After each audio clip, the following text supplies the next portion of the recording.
Fakta di balik atraksi lumba-lumba.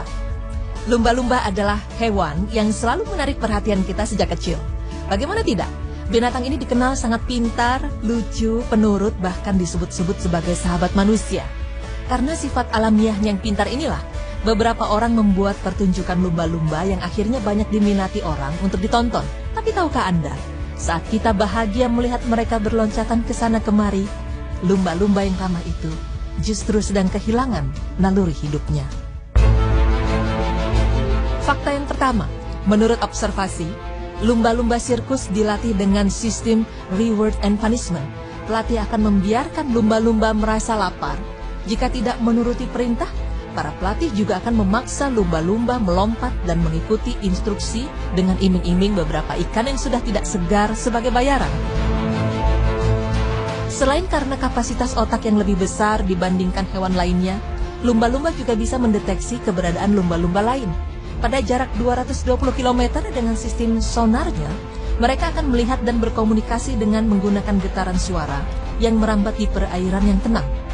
Karena itulah, suara tepuk tangan dan riuh tawa para penonton dapat mengganggu keseimbangan indera pendengaran lumba-lumba yang juga berfungsi sebagai indera penglihatan mereka.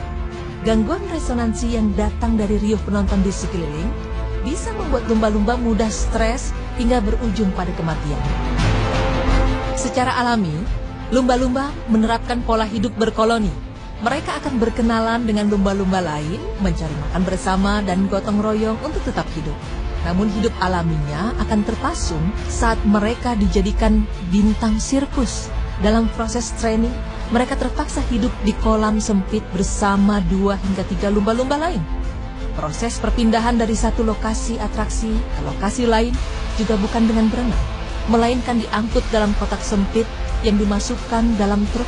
Bahkan kulit mereka pun harus dilapisi mentega agar tetap lembab dan ditutupi handuk basah sambil sesekali disiram air.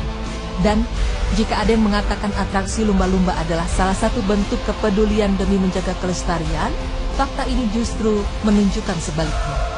Alih-alih menempatkan lumba-lumba pada kolam yang berisi air laut, para penyelenggara sirkus justru menempatkan mereka pada kolam berisi air tawar yang dicampur garam dan klorin. Padahal, klorin bisa mengakibatkan mata lumba-lumba menjadi rabun hingga menjadikan mereka mengidap kebutaan.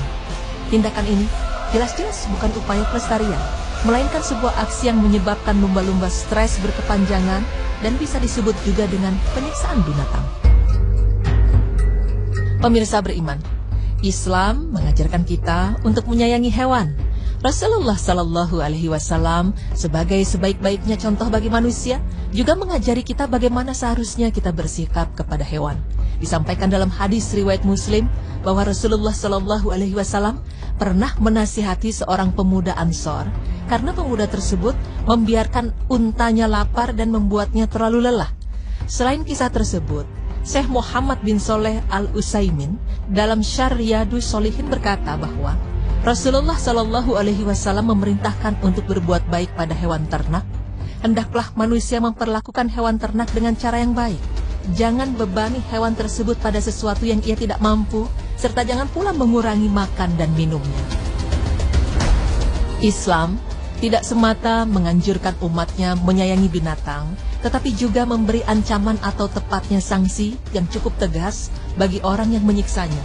Dari Abdullah bin Umar bahwa Rasulullah Shallallahu Alaihi Wasallam bersabda, Allah melaknat orang yang menyiksa hewan dan memperlakukannya dengan sadis. Hadis riwayat Bukhari. Bahkan hukuman bagi yang memperlakukan hewan secara tidak layak adalah neraka. Seperti kisah seorang wanita yang diazab karena seekor kucing yang ia kurung hingga mati kelaparan, maka wanita tersebut masuk neraka karenanya. Diriwayatkan dalam hadis riwayat Bukhari. Semoga apa yang telah dipaparkan tadi membuka mata hati kita bahwa sebagai khalifah di muka bumi ini, kita harus menjaga bumi beserta isinya, termasuk juga tidak menyakiti dan menyiksa makhluk hidup lainnya. Amin.